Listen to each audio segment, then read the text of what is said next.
Today's life you're stepping into is a life where, from childhood to now, the girls always chased you. At 6:15 p.m., in the P2 underground parking level of a Manhattan office building, you press unlock on your car key and the lights flash twice, chasing away a small patch of darkness in the corner. You pull open the door and slide into the driver's seat, but you don't start the engine right away. Out of habit, you toss your phone onto the leather passenger seat. The screen lights up almost instantly. The Messages app icon has a glaring red dot in the corner, and the unread count has jumped to 14. The first message is from Emily, the company's admin assistant, a girl who graduated from NYU not long ago. I got you the blue bottle iced Americano you always drink, light ice, no sugar, and left it on your desk. Want to go see that photography exhibit in Chelsea this weekend? I have 2 VIP tickets. The second is from a female client you met last week at a rooftop bar in Soho. Just got out of a meeting, I'm exhausted. Do you have plans tonight? I know this really hidden Michelin restaurant. I already booked a table, I'll send you the address. The third is from your ex-girlfriend, just a single screenshot. An order page for a limited edition pair of sneakers priced at $620 that you once casually mentioned. With your name listed as the recipient, you stare quietly at the screen, then press the AC button and it kicks on, the 72-degree cold air smoothing away the goosebumps rising on your arms. You don't reply to anyone, you just smoothly back the car out of the spot. An opening like this, you've been used to for almost 20 years. Other people's adolescence was made of crushes that went nowhere, confession texts written and deleted, and lingering glances from the edge of the high school football field. But at 15, your life was a carton of Horizon organic milk that appeared in your locker right on schedule every morning, along with letters folded into hearts, faintly scented with fabric softener. At 17, you never had to seriously organize your SAT prep notes, because before every practice test, there was always more than one girl who'd set neatly color-coded study materials, marked in 3 different highlighters, right in front of you. You never had to learn those clumsy, sweat-soaked pursuit tactics. You never had to stand under a girl's dorm in the cold wind holding a guitar, never had to blow half a month's allowance on a necklace just to earn a smile. And you never had to weigh every word in a text, typing and deleting, only to finally send something painfully humble like, "Are you still awake?" You had the top-tier starting configuration, and all you had to do was keep your hair clean, your smile gracious, and let just the right hint of melancholy slip out now and then, and resources, favors, and privilege tilted your way automatically. The year you graduated college at 22, your roommates were drenched in sweat-hauling boxes to ship their luggage back home. But your 3 oversized suitcases were folded and sorted, packed neatly by a younger girl from the department next door who spent an entire afternoon on it. She even sent you $25 on Venmo beforehand, saying, "Senior, I already booked your Uber to JFK and paid for it. Stay safe on the way." You looked at the transfer, tapped accept and replied, "Thank you. You're the best." She instantly sent back a happy spinning emoji, and in that moment, you felt the rules of this world were incredibly gentle. You hadn't deceived anyone, hadn't forced anyone, you'd simply obediently accepted the goodwill others offered on their own. You thrived in this system, enjoying an enviable kind of freedom, one where you never had to bear the risk of taking initiative. At 9:30 p.m., you park your car by the curb and walk into a dim little Japanese izakaya in the East Village. Your childhood friend Mike has already downed his 4th craft beer. Mike is an ordinary man, his hair a little greasy, wearing a pilled flannel shirt. His eyes are bloodshot and he slams his phone down on the sticky wooden table. "What exactly did I do wrong?" Mike's voice carries a slight sob. "I Venmo'd her $900 on Valentine's Day, I took a 3-hour Amtrak to her city, $130 one way, and I secretly paid off $600 of her credit card bill. Today I asked her what we even are and she just said, 'Can you not pressure me?'" You look at those blue, one-way, paragraph-long messages of pleading and transfers on Mike's screen, then glance at the new message that just popped up on your own phone. The female client has already settled the Michelin restaurant bill and messaged, "Such a shame you didn't come. But I packed up a black truffle scallop dish. I'll swing by and drop it off for you in a bit." You don't show Mike your phone. You just pick up your iced oolong tea and take a sip, a wave of coolness sliding down your throat. You think Mike is pathetic, even a little ridiculous. From your point of view, love was never a battle you had to gamble everything to win. You never had to prove your worth, because your existence itself was the worth.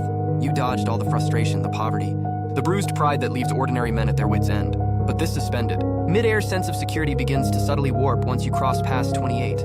The first strangeness appeared during your relationship with a 31-year-old PR director. Her name was Vivian, mature, wealthy, decisive.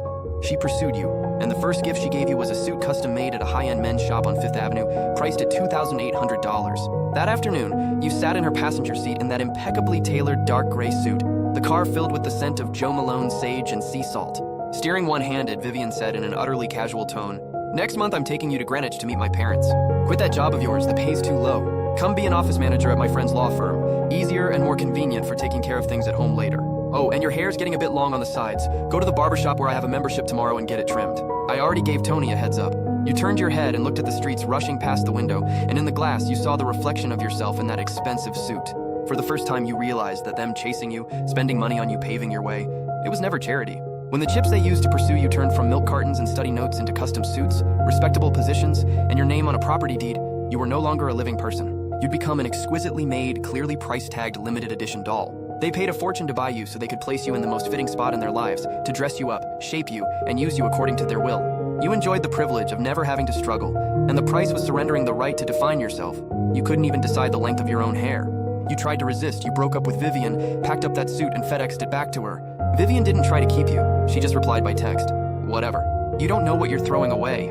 The next day, new friend requests, new dinner invitations, and new overtures came flooding back into your phone. The system was automatically filling the vacancy for you. But you began to feel that those read, unread messages were like a dense swarm of crawling ants. In the winter of your 29th year, at 2:40 in the morning, you were jolted awake by a violent stomach pain, acute gastroenteritis.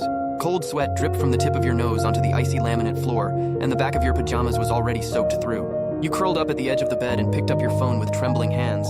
In the Messages app, there were 5 girls who had you pinned to the top. A had just taken you to a Broadway musical yesterday. B was asking this afternoon whether you wanted to ring in the new year in Miami, with the flights on her. C was an intern you'd known for only a week, who sent a photo of the dinner she'd cooked every single night right on schedule. D was your college classmate, who'd stayed by your side under the label of best friend, and just the day before yesterday had handled your New York State vehicle inspection for you. You stared at the screen for a full 5 minutes, thumb hovering in the air, not knowing whose profile to tap. If you called A over, she'd take it as a sign of a breakthrough in the relationship and demand you go public on Instagram tomorrow. If you called B over, she'd take a photo of you on an IV in the ER and post it to her Instagram story, captioned, "Taking care of my sick baby." If you called C over, she'd be scared to tears, and instead you'd have to comfort her through the agonizing pain. In this list of over 300 active contacts, you couldn't find a single person you could call with zero burden. You'd grown so used to passively receiving that you'd never actively built a single solid, equal, dependable, deep connection. Your web of relationships looked lush and blooming, but was actually as thin as a cicada's wing. You weren't anyone's necessity, and you were never anyone's only one. You pressed the screen dark, tossed the phone onto the bed, braced yourself against the wall, put on your down jacket alone, waited 12 minutes in the cold wind and got into an Uber. In the ER lobby, you sat alone on a blue plastic chair, clutching your stomach. From the IV bag overhead, the cold fluid dripped drop by drop down the plastic tube into the vein on the back of your hand. You turned your head and saw a middle-aged man, past 50, lying on the bed beside you. He was out of shape with a big belly, wearing an old sweater with a yellowed collar. Standing by the bed was his wife, heavyset, with wrinkles at the corners of her eyes and slightly messy hair. The woman was holding a thermos, carefully blowing on the hot water, then bringing it to the man's lips, muttering under her breath, "I told you to stop eating so many oysters at night, but you wouldn't listen, so it serves you right to suffer." The man didn't talk back. He just took a big gulp of water from her hand and gave a simple, sheepish smile. The woman sighed, pulled a tissue from her pocket, and wiped the water off his chin. A few days later, your body recovered, and life returned to its set track. Those messages of concern after a brief delay came surging back in like a tide. You could still eat at those viral brunch spots without waiting in line, still had an endless stream of holiday gifts to receive, still never had to deal with the petty, messy little details of other people's lives. You tried to change once, one weekend afternoon.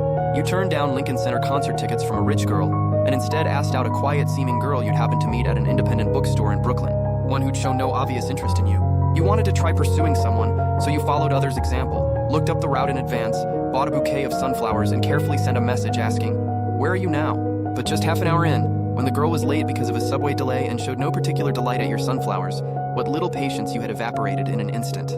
You felt exhausted, felt it was utterly dull, and realized you simply couldn't stand this process of having to guess, to wait, to please. You made an excuse and ended the brief date early, tossing that bouquet of sunflowers into a trash can by the curb. At 11:30 p.m., you return to your apartment on the 28th floor of Manhattan. The fingerprint lock gives a crisp beep and the door opens. No lights are on in the living room, only the cold glow of the city's neon cast across the floor from beyond the floor-to-ceiling windows. You take off your coat and hang it on the entryway rack, and the central AC senses someone entering, gives a low hum, and starts pushing out cold air. You walk to the kitchen and open the refrigerator door, the warm yellow light illuminating the side of your face. Inside, it's stuffed with imported Whole Foods fruit, expensive sparkling mineral water, and beautifully packaged handmade chocolates, all bought by different girls. Your phone buzzes on the kitchen island, the screen lighting up, illuminating a small patch of the countertop. It's a new Instagram friend request, the profile a young, pretty girl. The verification message reads, "I saw you at the cafe this afternoon. I think you have a really elegant vibe. Can we get to know each other?" You don't tap accept, and you don't tap decline.